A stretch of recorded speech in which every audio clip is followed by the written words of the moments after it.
Bonjour, donc pour ce tutoriel nous allons voir les paramètres de la Vellum Brush. Je vais commencer par créer un nœud de géométrie. J'entre dans ce nœud et dedans je vais créer par exemple une primitive Tommy, voilà, qui est un personnage qui normalement doit être à l'échelle. Par-dessus je vais créer un tube en primitive.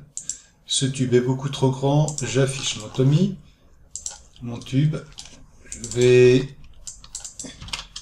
changer le rayon,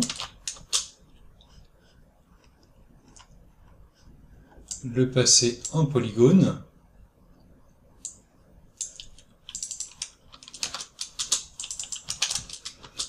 voilà, changer tout ça, mettre un nœud de transform pour le placer au bon endroit.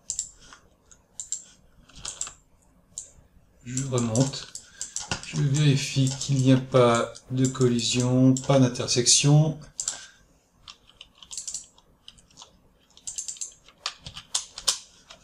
Virgule 2, ça passe toujours. Je remonte. C'est parfait.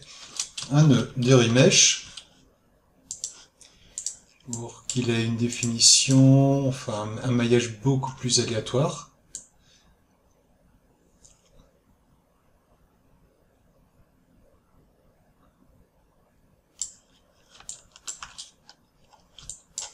Ce sera parfait pour notre démonstration.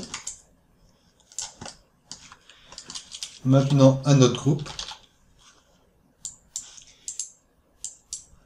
Là, tous les points sont sélectionnés. Je passe en mode point.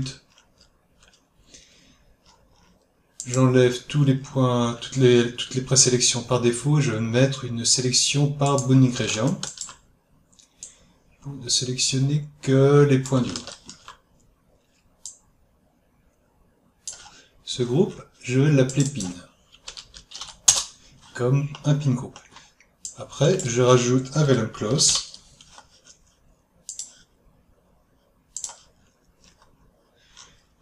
Je vais lui dire que les pinpoints seront des points qui ne vont pas bouger.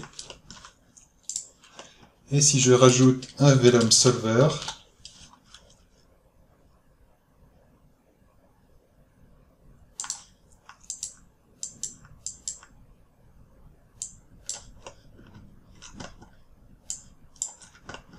en branchant mon mesh de Tommy dans le troisième slot du close. Et si je joue l'animation, nous avons un mesh, un close qui utilise notre Tommy comme modèle de collision. Donc j'arrête tout ça, je reviens à ma première frame, j'enlève mon node de vellum solver qui ne me sert à rien et à la place je vais rajouter une vellum brush.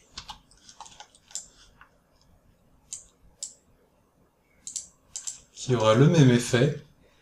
Je me mets en mode drag, screen volume. Et donc cette vellum brush reprend tous les paramètres qui ont été setés dans le node close, mais sous forme d'une brosse interactive, comme on pourra en trouver dans Marvelous Designer. Et là, pour l'instant, c'est une brosse qui permet de bouger notre close avec de la dynamique, avec des collisions, mais ce n'est pas encore temps réel. Donc, je vais dans l'onglet Force, au lieu de Damp, je mets sur Settle, Live Simulation, Timescale 1. Et là maintenant on a quelque chose qui se rapproche beaucoup plus de ce qu'on peut avoir dans Marvelous.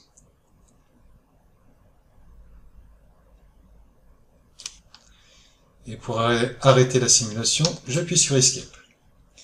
Et ensuite, je peux repasser en mode Damp.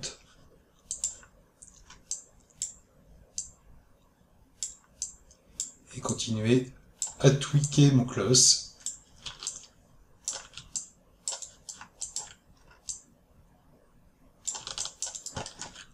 Encore. Et encore.